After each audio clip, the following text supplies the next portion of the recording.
ভ্রমণকারীদের জন্য যাত্রা আরও সহজ করল সৌদি আরবের বিমান সংস্থা সৌদিয়া।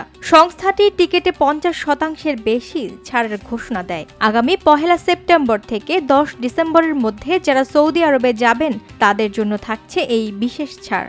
অফারটি চলবে 17 আগস্ট থেকে 31 আগস্ট পর্যন্ত। এই 14 দিনের মধ্যে যারা টিকিট কাটবেন তারাই পাবেন সুবিধাটি।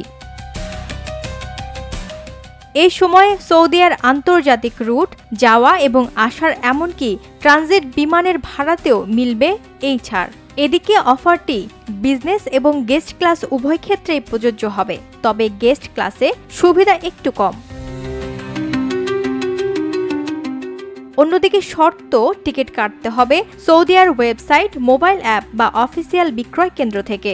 এই ভিসায় ভ্রমণকারীরা সৌদি আরবে 96 ঘন্টারও বেশি সময় অবস্থান করতে পারবেন। এতে ওমরা পালনে ইচ্ছুক ব্যক্তিদের পথ সহজ হলো। বর্তমানে সৌদিয়া 4টি মহাদেশে 100টিরও বেশি গন্তব্যে ফ্লাইট পরিচালনা করছে এবং তাদের বহরে রয়েছে 149টি আধুনিক বিমান। তাই যারা সৌদি আরব যেতে আগ্রহী তাদের জন্য এখনই টিকিট কাটার উপযুক্ত সময়, কারণ অফার শেষ হবে 31 আগস্টেই। ওয়াহিদা প্রান্তি, স্বদেশ প্রতিদিন।